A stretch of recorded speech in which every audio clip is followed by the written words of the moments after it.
I don't know how it's worked out this way, but I've done quite a few travel jobs here recently. You know, traveling anywhere from 70, 80 miles to do some tree work. I'm actually down at Macon, Mississippi today. Going to start this is going to be a multi-day project. This is a really nice place. Got a lake right here. We're going to thin out all the trees over there. There's actually a house sitting right there, but do it and grind all the stumps too, chip everything here on site. But to be able to do this, I have to be, you know, self-sufficient. And as long as I've got my truck, I've got everything that I need on here. I got all the tools and just everything right here at my my fingertips. You know, in here and all the boxes.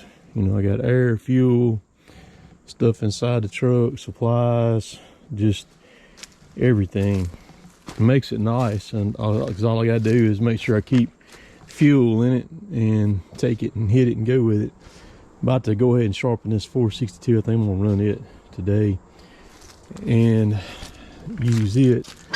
I've got a vise here that I got fixed up. I sharpen with. I'll put y'all right there where you can see.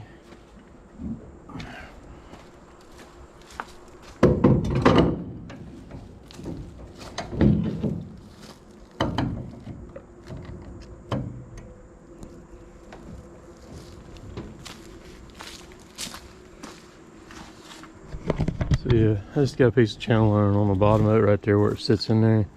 That gives me a good platform to work these saws real good with. Sharpen them up. Let me sharpen this thing on gas oil, and we're gonna go to cutting. You see, they want to thin this out to where you can see where it's not like just a lace of trees in there. So that's what I'm gonna do. I'll go through here and start cutting. I can cut a lot of these with a grapple saw if I want to, but I'm probably gonna take the chainsaw and just cut them like that and get them on the ground. So one other thing, I'm down here by myself today, and is that safe? No, not really, but can it be done safely? Absolutely it can be. You just have to be aware of everything going on around you, and like every move you make, you got to be thoughtful of what's going on, where you're at, and everything like that. And I enjoy working by myself, you know, where nobody's around or anything like that. So we're definitely going to take this oak is just propped up on that limb up there in that pine. We're going to take it down. I'm going to leave these two pines for now. They're kind of like a focal point for it. Beavers done gnawed on them, and they're fine. If they fall down, it's going to go out in the water. This one falls, it's just going to land right over there is all it's going to do. So no biggie as far as that goes. I'm going to leave them for now. Like I said, I'm going to be taking out all the stumps. The other day when I was here, there was an alligator come swimming across here. So if I see one in a minute, I'll fire the old camera up where y'all can see it. So all I did is just come down through here and just bombed a bunch of them. There's still some of them I hadn't got picked up yet. And I just grab them with the machine, carry them all over there and pile them at the back of the chipper. I'll chop them up with the grapple saw and get them. Knocked pretty good in it a while ago. And also I pulled this piece of rebar up. This rebar was sticking up out of the ground about that much. It's probably a boat or a boat tie off, I imagine. It was drove right there. And the lawnmower guys have done hit this thing. So I went ahead and took care of it for them. So they won't be hitting it no more. I'm just gonna sit it right there for now. Get it out of my way, and I'll get it here in a minute. But yeah, we get some more, several more guns. He wants all the guns gone. I don't blame him. We'll smoke all them down and make it look a lot different real quick. I'm gonna pick some more of this stuff up and get it stacked over there by the chipper. I'm also gonna trim these low hanging branches off these trees. I'm gonna take out several down through there too. All that small, those little small loads, those 2, 3, 4, 5 little ones right there, that little one right there, get them too. They look a lot different once I get done with it. So here's a perfect scenario with a chipper. A lot of people, you know, don't run chippers, don't have them, they haul debris whole.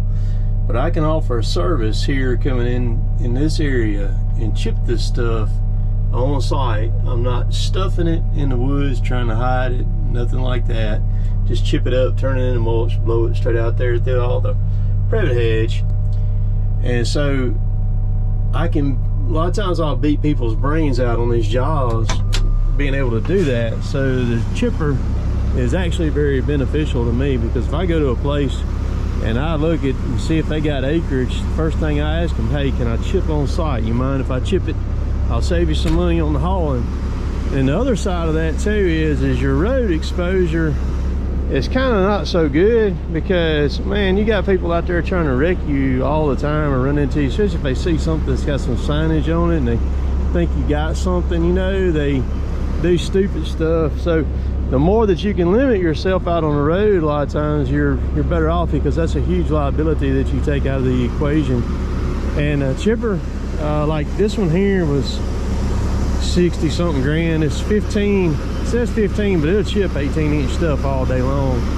And I was able to pay for this thing in just a little over a year, just starting out, no problem. So it a lot of people don't like to fool with them because of the maintenance stuff, you know, what have you. But I feed it. If you had guys feeding it, I'm sure you'd end up with stuff going through there that didn't need to go through there. But for instance, it's October the 14th right now, and those knives that are in there, I put those knives in that chipper November of last year.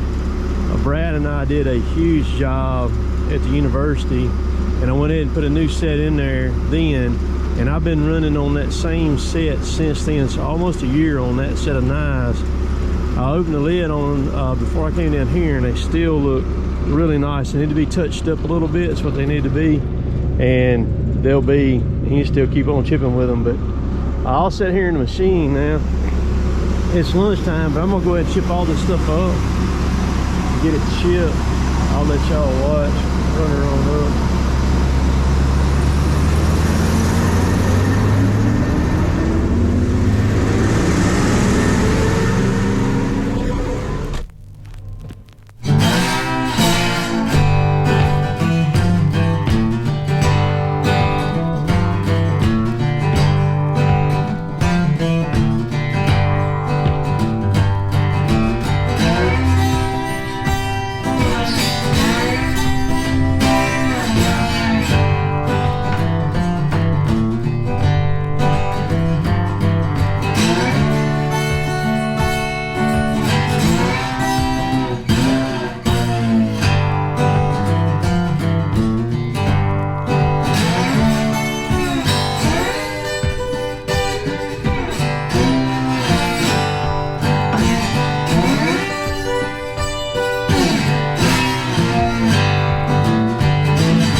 Too, once I get done chipping right here and move the chipper, then my broom is sitting right there.